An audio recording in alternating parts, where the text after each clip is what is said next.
going on, everybody? Welcome back to Construction Fun. Today we're going to do something a little bit different. I've been pipelining for about 10 years now, and we've had this channel for about 9 years, I guess. And we get questions all the time on the comments or emails, just about random stuff about pipelining. And so I thought I'd make a little video about just answering your questions.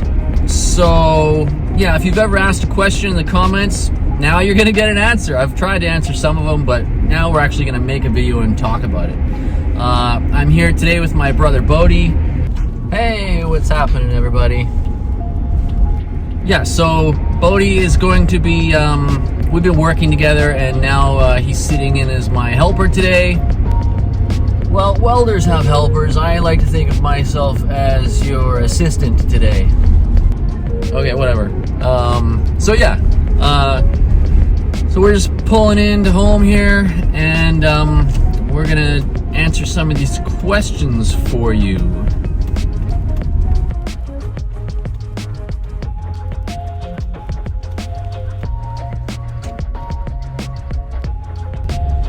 So yeah, I get all kinds of random questions. Some of them are pretty interesting, and I'd like to help you out with them. And some of them are just kind of weird, and I don't really know exactly what to say. But we're gonna do our best. We're gonna do our best here to answer all of your questions.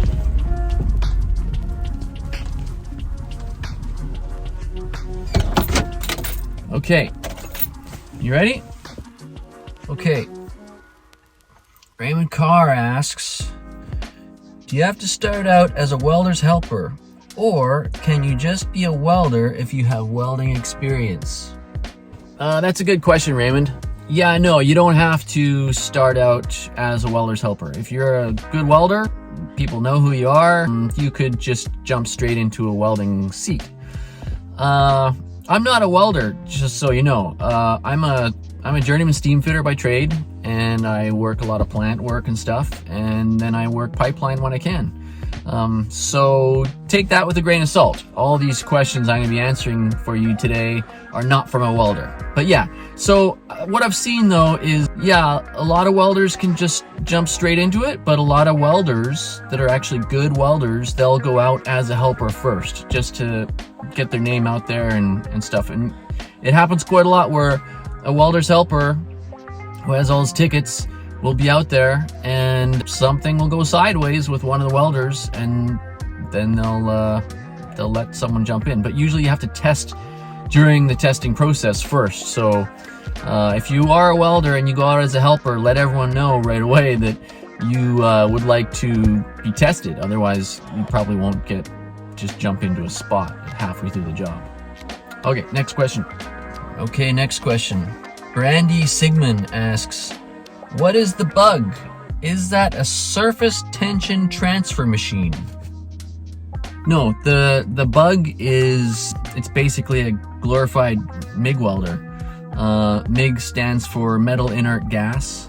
The American Welding Society calls this GMAW, or gas metal arc welding. It's also called wire welding. But yeah, it's just MIG welding basically.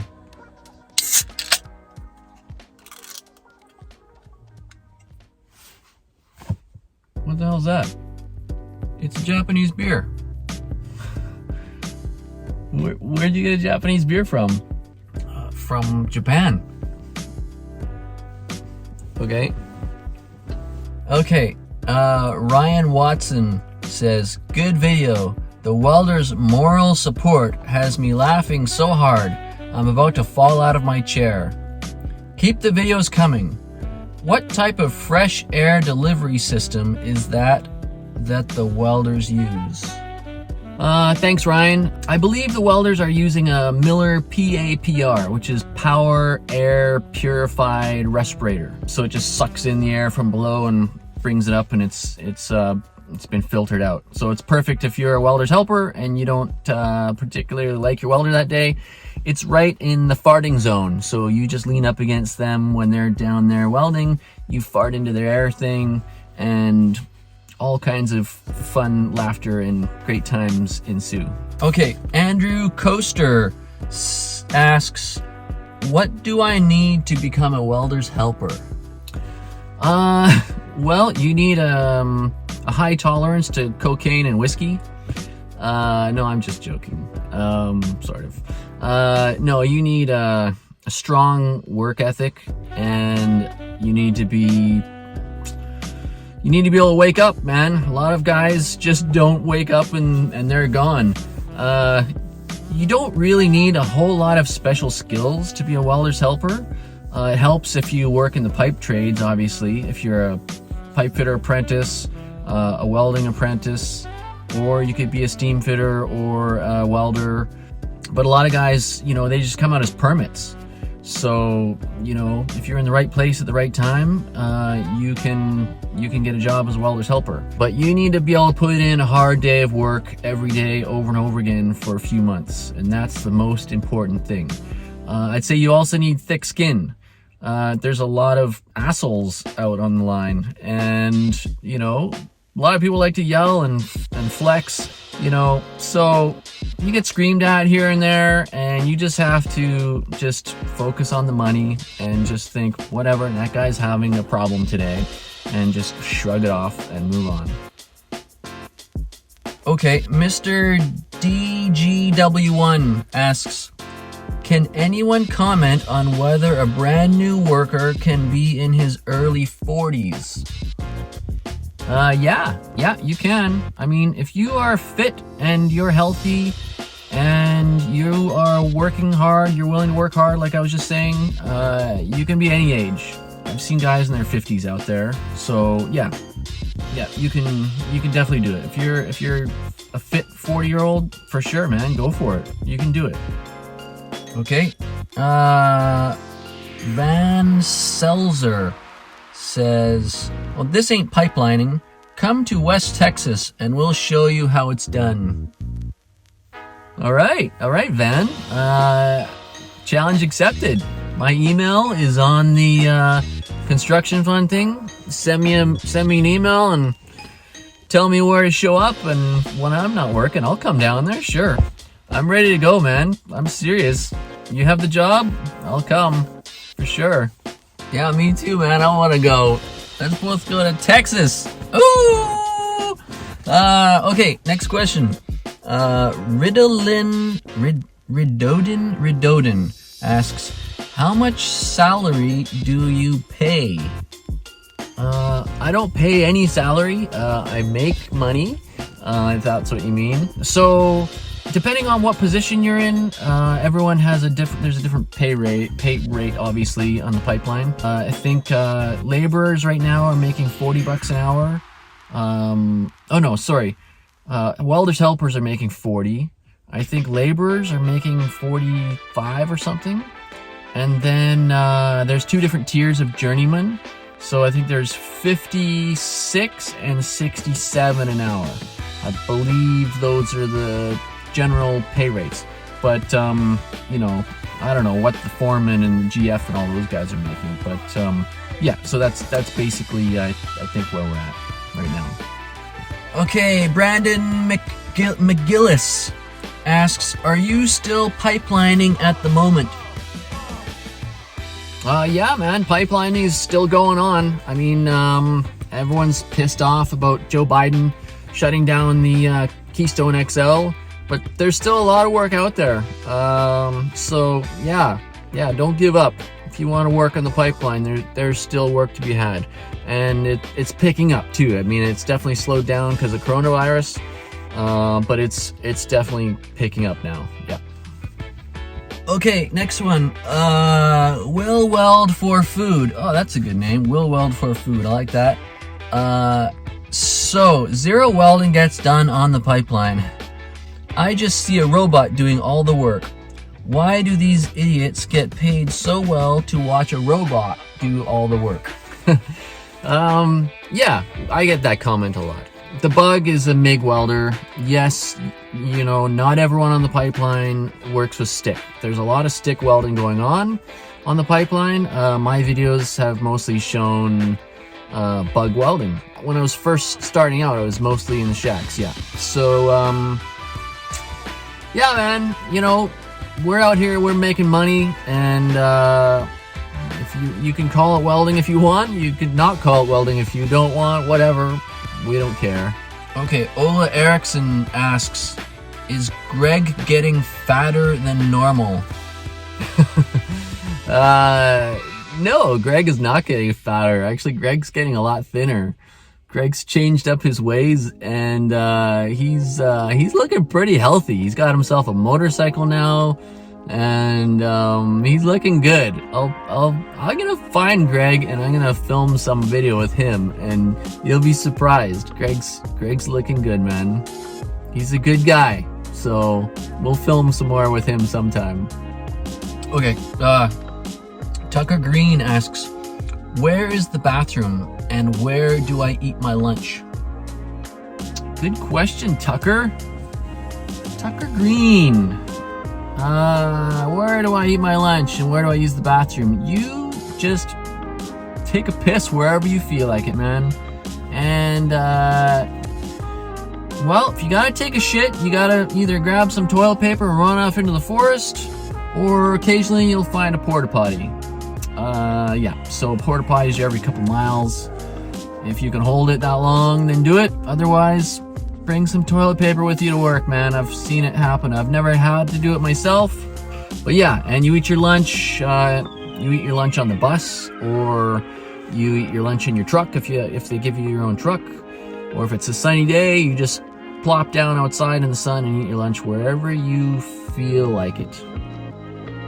Okay, DM755 asks, do you have to have dingleberry experience?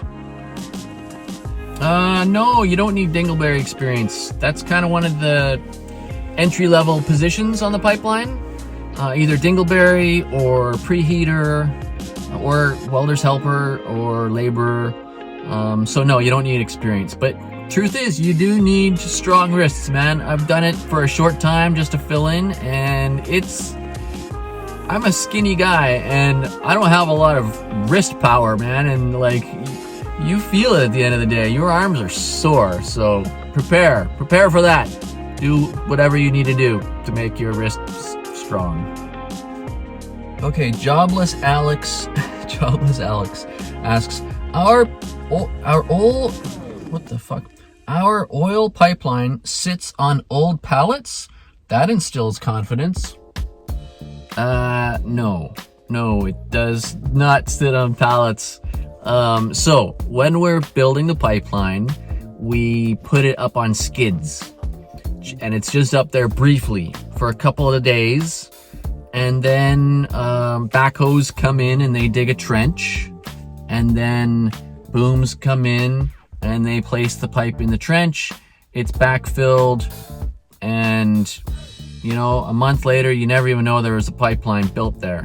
So, no, yeah, I've heard that before. People have asked me about that. No, we do not just leave it up on the skids forever. That would not work. Okay, Androses X, how much do you make? Yeah, I think we answered that question already, right? Yeah. Well, JudgeMax asks, why don't they just ship it in one piece? Ship it in one piece. I don't know what that means, ship it in one piece. Like make the whole pipeline, like 1,000 miles of pipeline, and then ship it to where it needs to go? I don't know, man. I'm not exactly sure how to answer that. Sorry. Okay, Basmender asks, I hard work, can you get me job?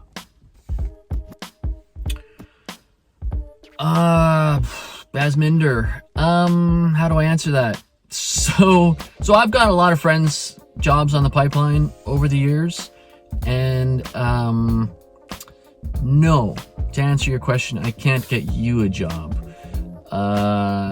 Basically, I'm really in no position to give anyone a job. I'm not a foreman, but when a job comes up and a foreman asks me, hey, you know a guy? I say, I know a guy. But here's the thing.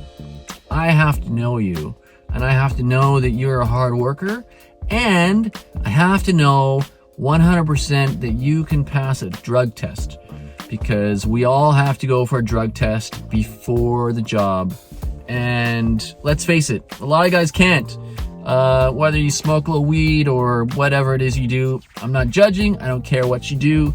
But anytime a friend of mine asks me if I can get him a job on the pipeline, that's my first question. Can you pass a piss test?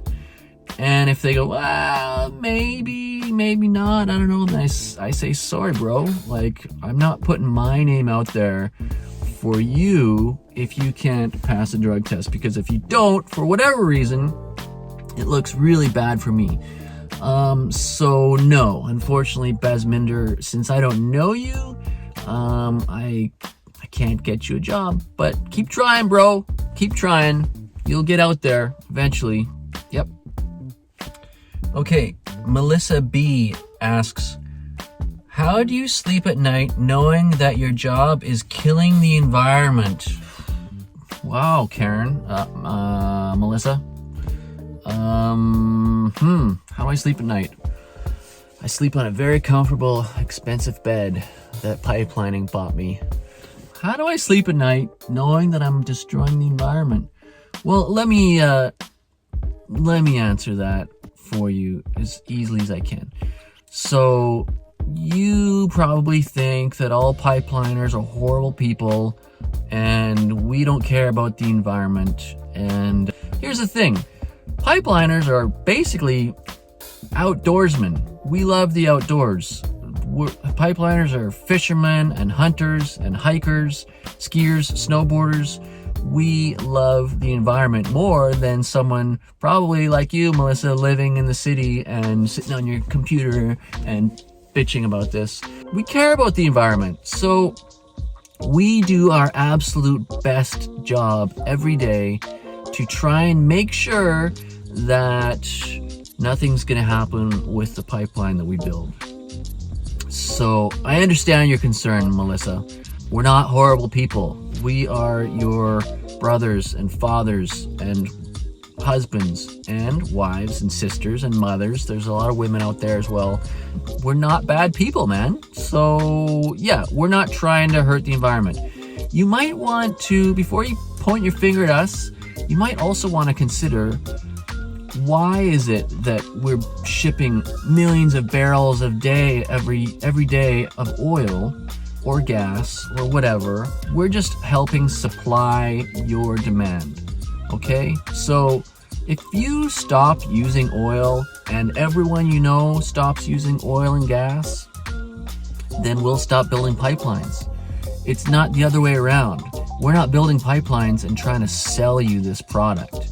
You are demanding this product for everything you do in your life. So yeah, as soon as you, Melissa, and all your friends and family stop driving your car and heating your home with natural gas and buying anything with plastic or rubber in it, then we'll stop building pipelines. And I would gladly go build you a solar panel or a wind turbine or something. If they're gonna pay me the same money, sure, I'll do it. Most of the guys I know would too. But this is how we make our living. And until you stop using oil, we're gonna keep doing it. So yeah, that's the answer. That's the best I got for you, Melissa.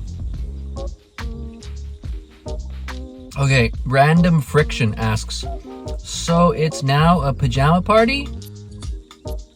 Yeah, it's a pajama party. Was that Greg? I think that was Greg that said that. I love that line. A lot of people have said that over the years.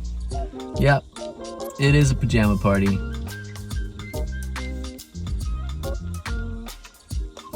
Okay, Powerglide Clyde Barrow. Last question. Powerglide Clyde Barrow asks, thank you for the videos.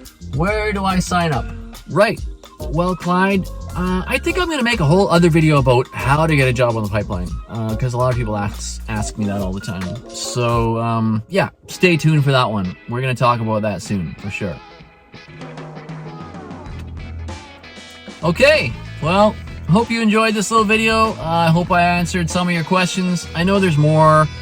If you have any questions, feel free to comment down below or send me an email. Our email's on our little about page. We appreciate you, and we love making these videos. We're having fun, and we hope you enjoy them, and we'll see you next time. Bye. Adios. See you next time.